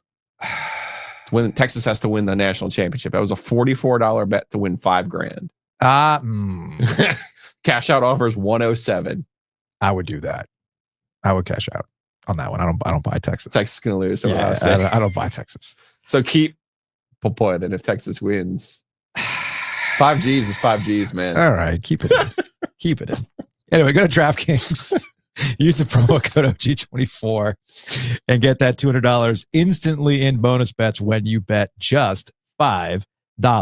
DraftKings, we appreciate that for being a corporate champ. Gambling problem? Call 1-800-GAMBLER. In New York, call 877-8-HOPE-NY or text HOPE-NY 467-369. In Connecticut, help is available for problem gambling. Call 888-789-7777 or visit ccpg.org. Please play responsibly. On behalf of Boot Hill Casino and Resort in Kansas, 21 and over. Age and eligibility varies by jurisdiction. Void in Ontario. Bet must win to receive reward. Bonus bets expire 168 hours after issuance. For additional terms and responsible gaming resources, see dkng.co/ftball.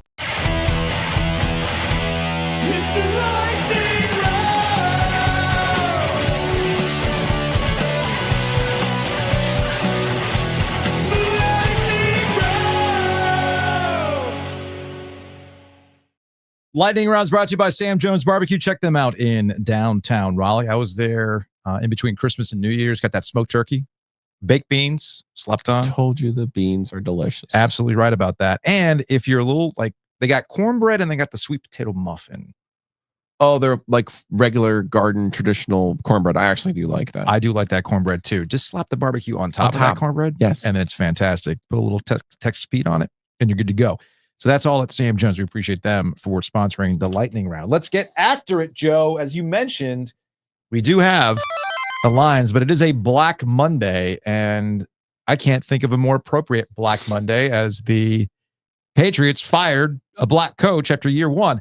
I can't help but think, because you're looking at Mike Vrabel as a potential hire, and that seems to be, everybody just assumes it's going to be Mike Vrabel as the next coach of the Patriots. Was Mike Vrabel not available last year?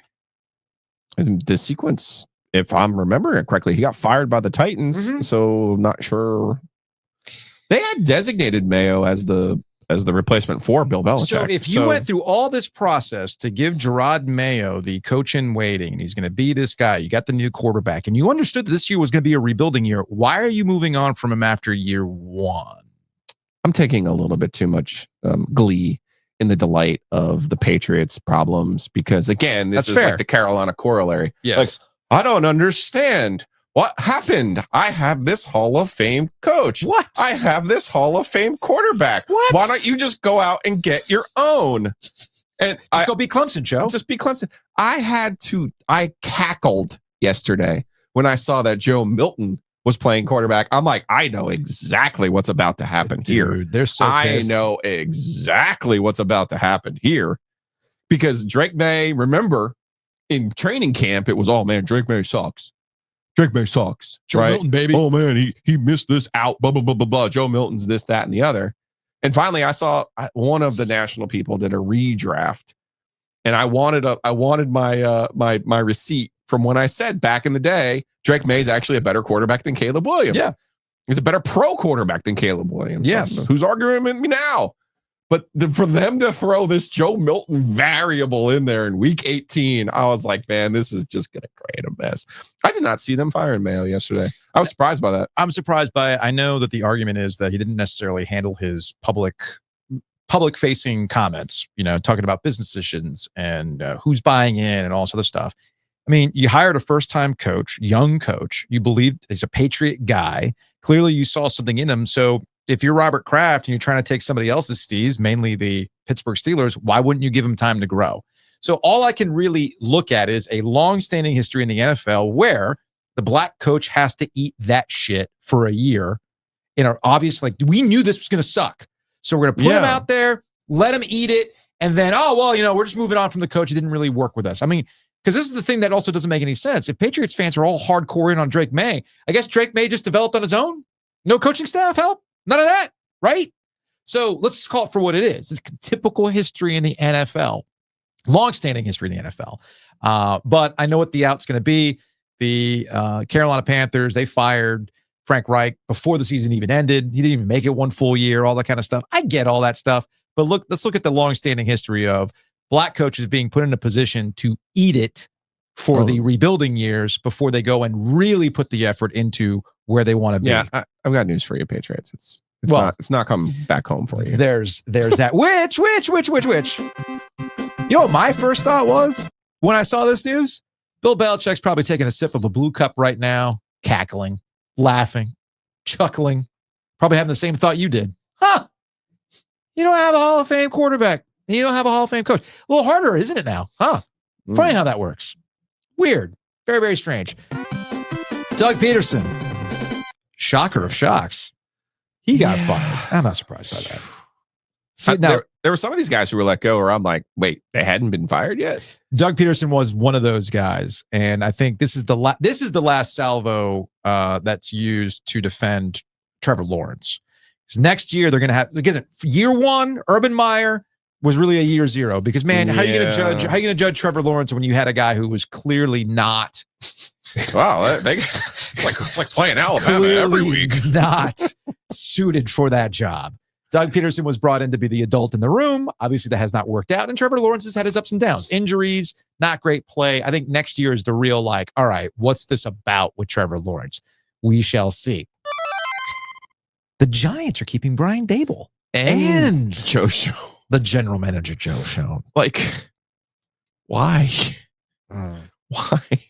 Meanwhile, the Giants can't tank properly. They can't do anything properly. They can't hire a coach properly. The Colts, I'm convinced that Jim Irsay has a content sharing deal with Pat McAfee. I'm convinced. Because by keeping Shane Steichen and more specifically general manager Chris Ballard, he's just allowing Chris McAfee, who made a big show of not showing up to his own personal luxury suite at Lucas Oil Stadium, all part of his content strategy. There's got to be a cut of YouTube money that Jim Irsay is getting. Has to be. Because he's going to war against the Colts. So it's making for interesting content. Nobody wants to hire Bill Belichick and nobody wants to fire offensive coaches. Is that what I'm getting at here? Because Dayball's a quarterback guy. It might be honest. Steichen's a quarterback guy. Mayo was the only defensive coach. Peterson, obviously, that thing had bottomed out on them, on him, really. So I could kind of see the Colts, at least in the sense that he's young and Richardson hasn't been healthy or whatever's been going on with Richardson. If you believed in Steichen the first time, then I kind of see it. With Dayball, if they sign Aaron Rodgers or Kirk Cousins in the offseason, which they're tracking to go for some sort of retread, which they are on track for a retread. This is something you said before we got going today, and a theory as to why some of these jobs have remained. It's not like there is a silver bullet out there. No, not in the draft. Not in the draft. Now you get to the Aaron Rodgers portion of it. I know Greg Olsen. Now look, that to me, there's so much to choose from the Dolphins and the Jets. The biggest one being the Dolphins are an embarrassment, just a straight embarrassment. And Tyreek Hill took himself out of the game. Mike McCarthy, Mike McDaniel. Jersey while it has some. Yeah, I know. You might as well. You're well within your rights to sell that jersey while you can. I do not blame you. Mike McDaniel, after the game, had the deer in the headlights. I found out he wasn't made available, and it turns out he just didn't want to play anymore. And then after the game, Tyreek Hill is talking about how, man, I don't be here no more. I'm gone. I'm out of here. And of course, as this is all playing out, I'm thinking to myself, if only, Joe. If only the Chiefs had kept Tyreek Hill. Good organizations see past the shiny objects. Good organizations don't get so caught up in having to keep the high-priced wide receiver that you can go out there and replace. The wide receiver market is the next running back market. I'm telling you. Why would I go spend that amount of money on a wide receiver when there's plenty of young talent that can do exactly what you're looking for on the cheap? So Tyreek Hill, I think, is the last of his breed when it comes to these mega contracts that are happening. And any Carolina Panther fan who kicks the tires on Tyreek Hill, why would you do that to Bryce Young? Oh. Why would you do that to Bryce Young? No. Now, Aaron Rodgers, his whole bag of tricks on, I'm going to create intrigue, I'm going to do something that's provocative. That playbook that he usually goes to, I got to imagine that playbook is no longer useful. Everybody sees past it. I know Greg Olsen said, oh man, a lot of owners are looking at this last game. This came right out of the Aaron Rodgers playbook. You played like garbage all season long. You finally had a good game against a shit Dolphins team, and you got all your boys involved as like a farewell, I guess. Because didn't all those guys get touchdowns? in this game. So you know what? As we come to find out, ownership isn't all that smart half the time because you got one, heck, the Jets alone. They got kids in Madden ratings making decisions. So maybe Greg Olson's onto something, that somebody's going to get duped by this with Aaron Rodgers. But I would imagine that people are officially over Aaron Rodgers and none of this stuff is going to play anymore. Raiders, Giants, Saints, Seahawks, potentially. Maybe. All in the market for QBs? Maybe. Now, all that being said, I know I've spent a lot of time just hammering ownership this week. However, one last real G in the NFL, and it's in Dallas. And you sent this to me. And it's Jerry Jones. He's got no fail sons who are going to be taking over business decisions for him. No, sir. Hold on a second. Let me get some audio here. Came out of my mouth. Anybody here? Let's try this again. No. Just no. I bought the team. I think the first thing that came out of my mouth. Anybody here was at that press conference? Okay, somebody asked, did you buy this for your kids? And I said, hell no, I bought it for me. And I didn't buy an investment. I bought an occupation. And I bought something that I was going to do. I was 46. I bought something I was going to do for the rest of my life. And that's what I'm doing. And so, no, the facts are that since I have to decide where the money's spent, then you might as well cut all the bullshit out. That's who's making the call anyway. That's Jerry Jones. He was asked a question about hiring a general manager. And honestly, I got nothing but respect. Beauty. Cut the bullshit. You know what? Good for you. I respect Jerry Jones on that one, man. I absolutely do. Let's see. Where else in the world of the NFL could we go? We talk about records. The Eagles rested Saquon Barkley in Week 18, leaving him 100 yards short of Eric Dickerson's single-season rushing record. Yeah, I have a hard time with the NFL stuff. Same thing with Cooper Kupp broke, Jerry Rice's marks and some stuff like that. They're playing more games. I guess somebody would have said it when Eric Dick. I do remember because O.J. Simpson had done it in 14 games. Ding, ding, ding, ding, ding, ding. In a way, I appreciate that this did not happen. Yeah, because it saved us the contextualizing argument that would have taken place. It's still incredible what Saquon Barkley did this year. Yeah, it's still he had an incredible season. He had an all-time fuck you season, all time. That's how it should be remembered. It shouldn't be about the Eric Dickerson thing. It's like in the history books. Yes, this is easily a top 3 FU to the former organization kind of year. Not only am I leaving you, I am going to your nemesis, and I am going to put it in your ear. Respect. And finally, is Russell Wilson okay? Are the Steelers okay? I think that's the problem with the Steelers. They're okay. Here's Russell Wilson after last week. They got bounced by the 4-game losing streak to close out the season. They lose to the Browns. I don't really want to talk about the past just because real quick, we know that, Russ. Joe tried. Think, we've been in that for a little bit here. I think the best thing we can do is get ready for the playoffs. It's a new season. That's the only thing that really matters anymore at this point, right? Is the reality is no matter, obviously us winning that game would have helped us in some form or fashion. But at the end of the day, when you go into the playoffs, everybody's 0-0. You got to beat everybody anyway. So the chances that the Ravens lose to the Steelers. So the man has changed so much and yet not at all. First of all, why are you wearing eye black? Second of all, why are you in your full uniform? We're like, was this like a speed press conference? I don't know. You were rushed to the podium right after the game. The man's doing high knees on a flight. Yeah, come on now. Exactly. Stay ready, Russ. And baby. then everyone's 0-0. The monotone delivery, just the good stuff. I mean, but don't ever change.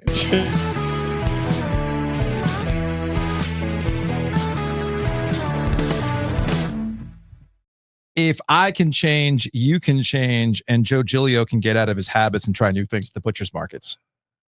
I know, but the problem is I have like a 30-day supply of hot dogs. So from the tailgate, I just keep eating them.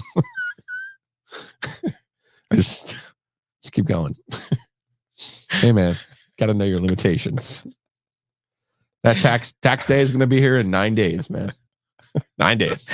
Ramen and hot dogs. That's where I'm at. So anyway, go to the butcher's market, butchermarkets.com. So you can buy a month's worth of hot dogs and eat them every day. Like Joe Giglio. Hey, man, we're not wasting OG media funds. I'm worried about you. Are you going through the month of January? Some people do like a dry January. I feel like you're going to have to do your own version of dry January without hot dogs. Triglyceride January. Yeah. And then I'm sure at what point are you taking these hot dogs and dipping them into roosters? I'm sure Jared can come up with some sort of mustard flavor that you can dip the hot dog in. Do not tempt me. Don't tempt Jared. He might come up with a hot dog flavor. I think he already has done something of that I think ilk. he's done something similar, yes. But go to tworoosters.com. It's a new month, which means Joe has a new favorite. I do. It's the lemon blueberry. It is unbelievable. I feel like combining Two Roosters and hot dogs is something that would happen after you just took a 10 milli from Nature's Relief. You're just on the couch. You're watching your Lions. Question for a friend. Do Nature's Relief and the Millies, do they count towards dry January, or as long as it's not alcohol? It's called Cali Sober. Oh, okay. Perfect. It's not alcohol. Dry January is just no alcohol. No alcohol. Okay. So yes. I thought I was adhering to that. So I feel better about my strategy. If there's a theme of today, man, things are really easy in January. Yeah. Dry January. Take alcohol out of the mix. Go to Nature's Relief. Get a milli. naturesreliefhempstore.com. A milli. Maybe you're like me. You're going up in the attic and you saw something that's highly suspect. I don't like what you saw, sir. Like a snake skin. And I don't know why it's there. Basement, cool. Attic? What? Snakes just dropping from the ceiling while you're sleeping? What could go wrong? This is why you contact bugsbite.com. Mosquito Authority and Pest Authority can take care of those critters. So contact them today and tell them that we sent you.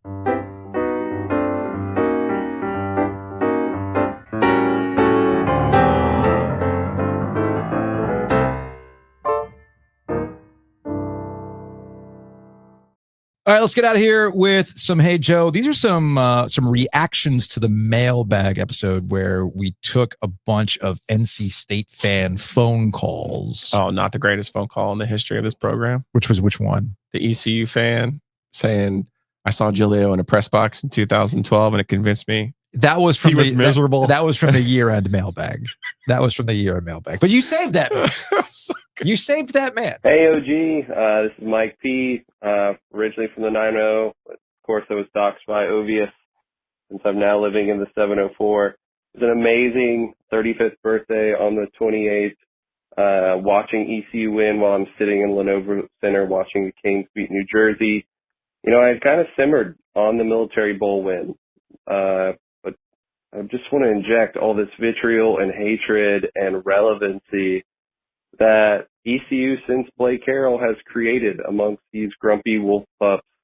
The idea that you have to hate East Carolina, I just want to inject that into my veins because it's something I never experienced during my time in Greenville. As the great Dave Doran once said, shit, just be happy we're even bowl eligible after a fluky game against Carolina. So from the outside looking in, from a stupid ECU fan, turning to basketball season, that makes State fans kind of sound like Carolina fans when they're thumbing their nose at State fans. Don't forget, folks, anybody not wearing a shade of blue in North Carolina, we're all the same team. We're all the same team. We're all the same people, especially east of 95. And how laughable is it that the boiled egg guy who's drunk and supposedly married, being from Alamance County, thumbing his nose at Eastern North Carolina? Thanks, Giglio, for sticking up for us. I'd love to know if that would be the case before James went there. But this is what it should be. State fans, cautionary tale. Getting rid of Ruffin McNeil. When Pirate fans are unhappy about 8-9 wins a season, going 50-50 on bowl games. So there really something else better out there. Be careful with that. And if you do get rid of Dave, we'd love to make amends and bring Coach Ruff home to be an assistant to Blake Carroll. Thanks for what you do, guys. Support the pod, everybody. And Godspeed to everyone going back to work on Monday, especially all those teachers out there. Go Pirates. That was an intriguing question. It was. But I'll tell you the truth, because you mentioned before that I didn't grow up here. So and neither did I, by the way. Yeah. So I don't have any kind of dislike for ECU. I've never had any kind of dislike for ECU. Because I remember we did a little history lesson with James on the podcast about how in 87 there was a fight at Carter Finley Stadium, and that's why NC State was like, "Oh, we're never playing ECU again." There's also the Hurricane replacement game at Carter Finley Stadium where they beat Miami. Yeah, I was here for that. Yeah, but I was there with my dad. The for that fight one. in 87 was the one that really kind of the temperatures really was raised, and then you have that Peach Bowl where it was not only ECU's best team in school history, but that was Dick Sheridan's best team too. So I missed all of that history. So I don't have I didn't grow up with any ECU fans. I didn't, I had no interaction with ECU before I got here. And when I was in school, when I was at State and ECU didn't play. Yeah. Like at all. Yeah. So it was just kind of like, oh, well, ECU, great party school. I'm trying to even think of the first time I even went there. Might have been, I didn't go to Greenville until not Ruffin, but Skip Holtz. When I started writing. Yeah. So I would go there. They were always nice. Skip was always nice to me. Terry Holland, eventually being the AD, he was always really nice to me. Enjoyed my time with Coach Holland. So I honestly, I've never had any problems with ECU, but because of that, I didn't grow up here. Yeah. I didn't have that type of interaction. However, you know how I feel about the App State people. That goes back to that Chuck Amato game in 06.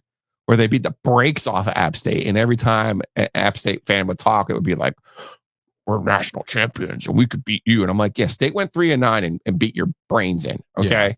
Yeah. So stop talking, please. Yeah. I have more problem with that segment than I do anything. I think ECU. what you're hitting on actually is the reason why it's not that I don't care about ECU. It's just that my brain is wired to discuss things that the audience seems to want to hear about or moves the needle.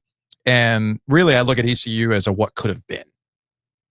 If ECU had gotten their act together as an administration, they might have been put in a position where they would be attractive to the Big 12 to join West Virginia.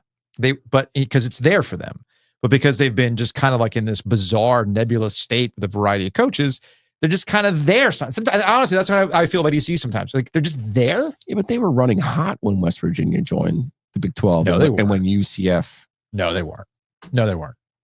If my memory serves, they weren't really running hot. They had come off the John Thompson stuff and that wasn't that long and the ago. Skip Holtz. No.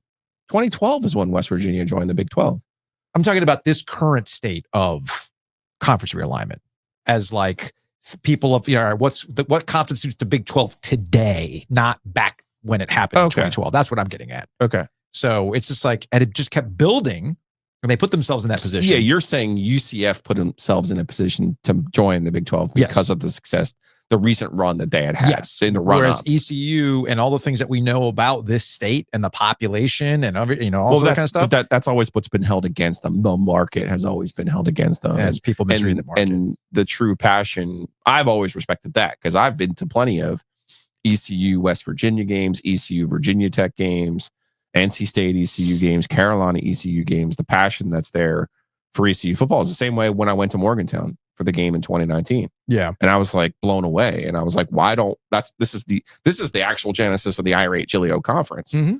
I still do need to get up to App State and to see a game with our friend Brett Strelo. With the Streezy. Yeah. It's a great I need to go because that's really what blew me away. It's a great at West Virginia. Wow. And VT. I just looked at the time. We went Bill Simmons on this one today. Perfect. Apologies. We'll do a shorter podcast tomorrow. We'll see you then. Promise.